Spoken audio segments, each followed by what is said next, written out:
Ils ont fait des choix courageux pour assumer leur choix.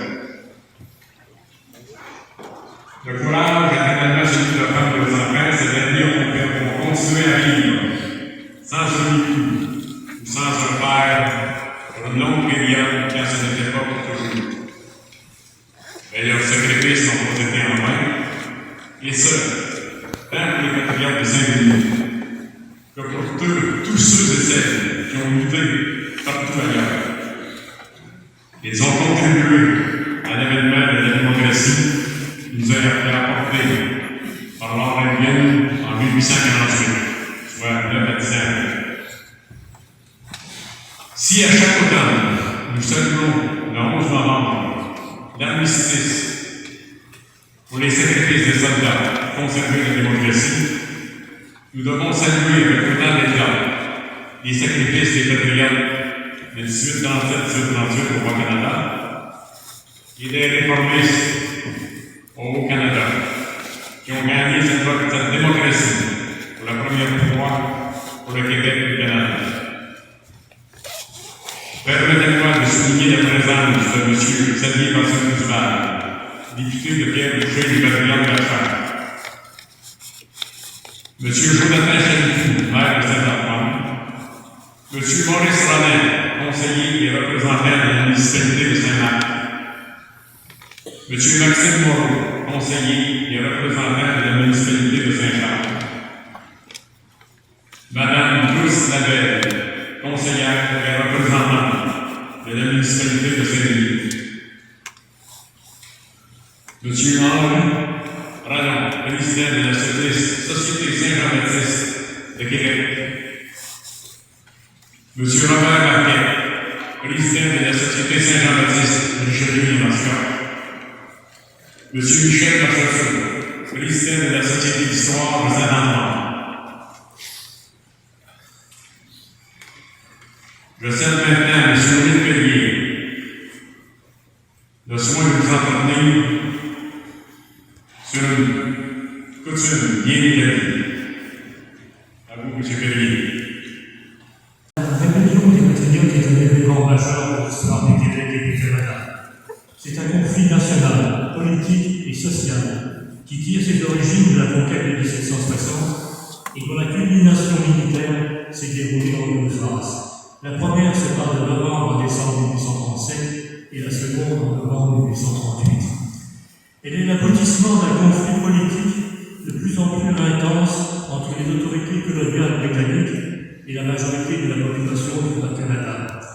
Partageant plusieurs points communs avec la rébellion du Haut-Canada dans la colonie voisine du Haut-Canada, la rébellion des Patriotes est l'épisode le plus intense et le plus connu de l'opposition coloniale à l'Empire britannique en Amérique du Nord après la guerre d'indépendance américaine. Les 92 résolutions adoptées le 21 février 1834 par les députés du Bas-Canada sont la culmination de décennies de revendications menées par le Parti canadien puis par le Parti patriote. Rédigées en quelques nuits, essentiellement par Louis-Joseph Papineau, chef du Parti patriote, et par Augustin Robert Morin, ce manifeste redéfinit la nature du débat démocratique au Bas-Canada et force chaque député à prendre position. Ces auteurs espèrent essentiellement obtenir les mêmes droits démocratiques que les citoyens anglais et cherchent à obtenir l'appui des deux députés britanniques à Londres au lendemain. Le refus par Londres et l'adoption des résolutions de Bruxelles déclenchent une suite d'événements qui mèneront aux rébellions de 1837 et 1838. Les 10 résolutions de Bruxelles sont les résolutions soumises par le ministre britannique de l'Intérieur John Russell à la Chambre d'Assemblée du Bas-Canada le 6 mars 1837. Celles-ci sont la réponse aux 92 résolutions adoptées par les Patriotes et soumises aux autorités britanniques en 1834. Les résolutions des Patriotes demandaient entre autres l'élection du Conseil législatif, la responsabilité ministérielle et le contrôle du budget par l'Assemblée. Les résolutions de Russell rejettent en bloc celles des Patriotes et vont jusqu'à permettre au Conseil exécutif d'outrepasser l'autorité de la Chambre d'Assemblée en matière budgétaire. Le but de ces résolutions était l'assimilation complète des Canadiens français par les Britanniques. Ces résolutions reçoivent du nom du secrétaire d'État responsable des colonies, provoquent une énorme agitation dans la colonie. Tandis que le camp loyaliste exulte, les patriotes, sommés, commencent à organiser de vastes assemblées populaires, dénonçant les résolutions au sol et réitérant leur appui aux 92 résolutions. Bruxelles déposera son rapport en mars 1837. Le 6 novembre 1837, les membres de la Société des Fils de la Liberté affrontent ceux du Doric Club lors d'une émeute sur la place d'Armes à Montréal et des maisons sont saccagées. La Société des Fils de la Liberté est une organisation paramilitaire fondée en septembre 1835 au Bas-Canada par de jeunes partisans du Parti patriote, devenus impatients face à la lenteur du progrès des mouvements de réforme constitutionnelle et parlementaire. L'organisation tient son nom de l'organisation américaine Sons of Liberty, fondée par Samuel Adams durant la Révolution américaine. Les membres du Doric Club étaient en grande partie de jeunes radicaux anglophones ayant été forcés de quitter le British Rifle Corps après sa dissolution par Lord Gosford en janvier 1836. Gosford affirma que les sujets britanniques adéquatement protégés par l'armée n'étaient pas en danger et que de tels groupes étaient inutiles. Estimant leur nombre à 2000, il jugea qu'ils étaient des fauteurs de troubles. Le 16 mars 1836, le club publia son manifeste appelant tous les loyaux hommes britanniques à s'unir contre ce qu'ils avaient déjà appelé la domination française, French domination au Bas-Canada.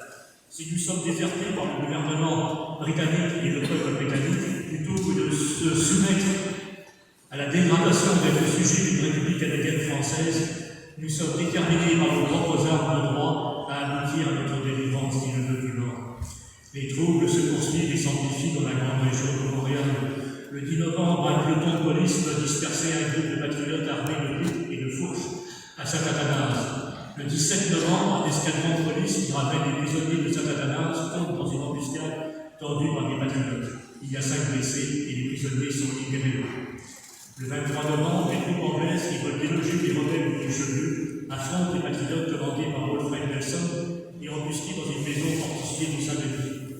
Devant cette farouche résistance, l'armée doit reculer. On compte près d'une douzaine de morts. Par la suite, la supériorité en armes rendra la lutte de plus en plus inégale pour les patriotes. La répression des autorités coloniales sera dure. La loi martiale est déclarée et le nombre de rebelles venus jouer le Gatineau doivent fuir aux États-Unis pour éviter la peine de mort. Des centaines sont arrêtés, plusieurs sont déportés en Australie, d'autres sont pendus à la prison du Pied du Courant à Montréal ou tués lors des combats. Le rapport de l'ordre durable et l'acte d'union de 1840 sont directement liés à l'échec des rébellions et visent à faire disparaître la nationalité canadienne et française par l'assimilation. En février 1838, la déclaration d'indépendance du Bas-Canada est écrite par Robert Nelson et ses partisans, quelques mois après l'insurrection canadienne de 1837, dont les membres sont alors réfugiés aux États-Unis, d'où ils organiseront les 2 invasions de 1838. La proclamation a lieu le 28 février 1838 par Robert Nelson dans le Vermont, au nord d'Alberta. On peut voir cette déclaration comme une suite morale plus que politique aux résolutions de 1834. La déclaration d'indépendance du Bas-Canada de 1838 est divisée en 18 articles numérotés qui mentionnent les droits réclamés par le mouvement des patriotes. La déclaration est écrite sous la forme d'une charte et présente sensiblement les mêmes droits qui étaient évoqués dans la déclaration d'indépendance des États-Unis de 1776. Les articles de la déclaration regroupent 3 aspects différents, soit l'aspect politique, économique et juridique. Le premier article déclare que ce jour et à l'avenir, le peuple du Bas-Canada est libre de toute allégeance à la Grande-Bretagne et que le lien politique entre ce pouvoir et le Bas-Canada est maintenant rompu. Parmi les articles de la déclaration d'indépendance, il est question du volet politique. Le premier article est le point principal de la déclaration de l'indépendance. Robert Nelson explique ici que le Bas-Canada devient désormais un État souverain et n'est plus considéré comme une colonie britannique. Les décisions politiques suivant cette vision de Nelson seraient assurées par les députés du Bas-Canada et leur parlement sera totalement indépendant du gouvernement britannique. Le deuxième article spécifie qu'une forme républicaine du gouvernement est celle qui convient le mieux au Bas-Canada, qui est ce jour déclaré être une république. Le troisième article ajoute que sous le gouvernement libre du Bas-Canada, tous les individus jouiront des mêmes droits. Les sauvages, c'est à l'époque, ne seront plus soumis à aucune disqualification civile et jouiront des mêmes droits que les autres citoyens du Bas-Canada. L'article 3 concerne principalement l'égalité entre les individus. Lorsqu'il est mention des sauvages, Robert Nelson fait référence aux autochtones du Québec. En effet, lorsqu'il s'est exilé aux États-Unis, il constate que les autochtones sont opprimés et asservis par les autorités des États-Unis. Ils ont établi une alliance avec les Britanniques dans la traite des fourrures afin d'avoir des liens et une protection militaire.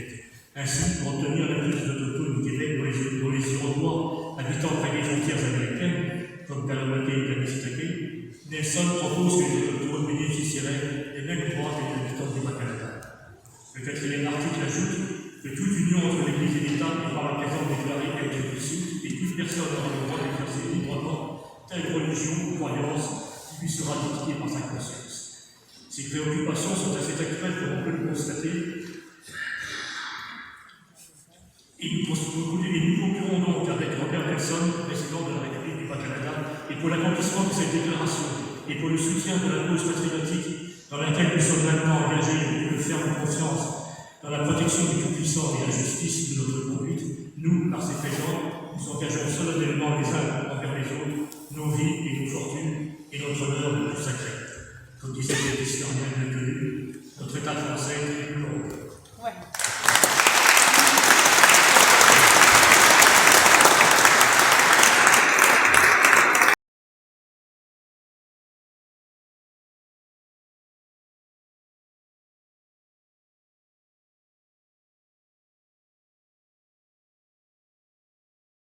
Merci d'être présent aujourd'hui.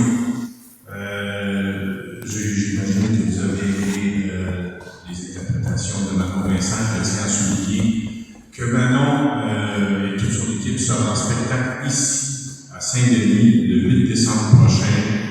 Et ça va être un spectacle pour Noël. Donc, il y a des billets en vente à l'arrière ici. Vous n'avez qu'à demander à Claudette Janelle Archambault et elle pourra vous satisfaire pour la vente. Donc, le 8 décembre prochain, Manon Vincent, c'est extraordinaire ce qu'elle nous a fait ce matin. Je demande une bonne main d'applaudissement encore.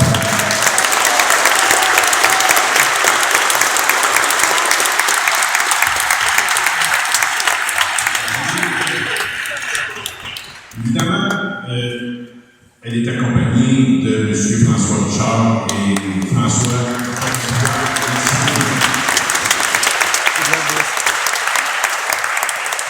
Je sais que la cérémonie de ce matin est assez courte, mais j'ai pensé vous raconter une petite anecdote avant de vous lire le testament de l'homme.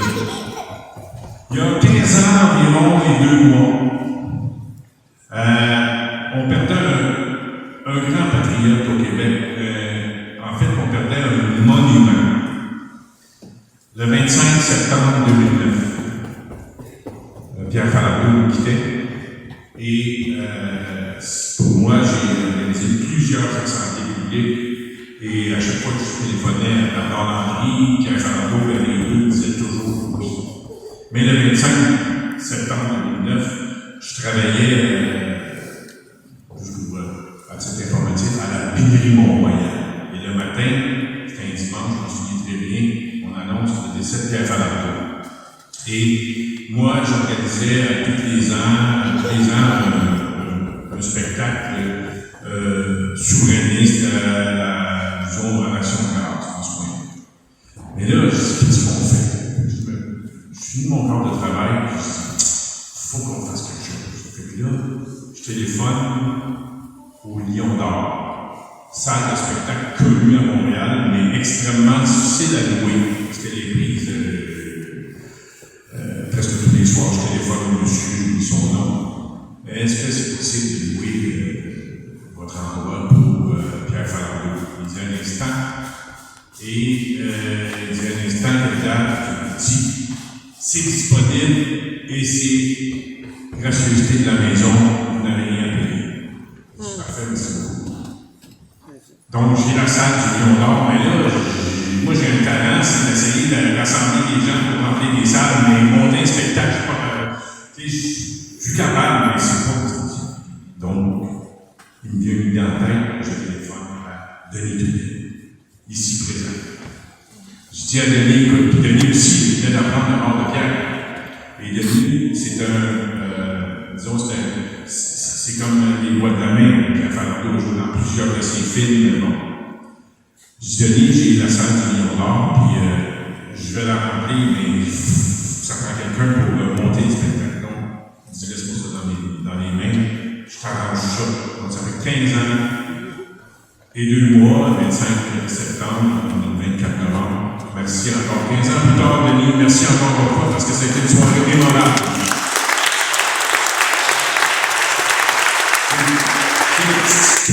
Les petites histoires comme ça du Québec qui font en sorte qu'à un moment donné, on est capable de se rassembler. Puis on a, je pense qu'on a rassemblé 500 personnes dans le petit Lion d'Or. Et je termine en lisant le texte de l'extrait du testament du Chevalier de Laurier. Et par la suite, Guy va donner les consignes pour la fin de la cérémonie au parc. Ça va comme suit. Je meurs sans reproche. Je désirais que le bien de mon pays dans l'insurrection et l'indépendance. Mes vues et mes actions étaient sincères et n'ont été entachées d'aucun crime qui déshonore l'humanité et qui ne sont que trop communs dans l'effervescence des passions déchaînées. Malgré tant d'infortunes, mon cœur entretient encore son courage et des espérances pour l'avenir. Mes amis et mes enfants verront le meilleur de meilleurs jours. Ils seront libres. Un pressentiment certain, ma conscience tranquille me l'assure. Voilà ce qui me remplit de joie lorsque tout est désolation et douleur autour de moi. Les plaies de mon pays se cicatriseront. Le sang et les larmes versées sur l'autel de la liberté arrosent aujourd'hui les racines de l'arbre qui fera flotter le drapeau marqué des 2 étoiles des Canada. Je laisse des enfants qui n'ont pour héritage que le souvenir de mes malheurs, pauvres orphelins. C'est vous que je plains. C'est vous que la main sanglante et arbitraire de la loi martiale frappe par ma mort. Vous n'aurez pas connu les douleurs et les avantages d'embrasser votre père autour aux jours d'allégresse, aux jours de fête. Je n'ai plus que quelques heures à vivre, mais j'ai voulu partager ce temps précieux entre mes devoirs religieux et ceux de mes compatriotes. Pour eux, je meurs sur le gibet de la mort infâme du meurtrier. Pour eux, je me sépare de mes jeunes enfants, de mon épouse, sans autre appui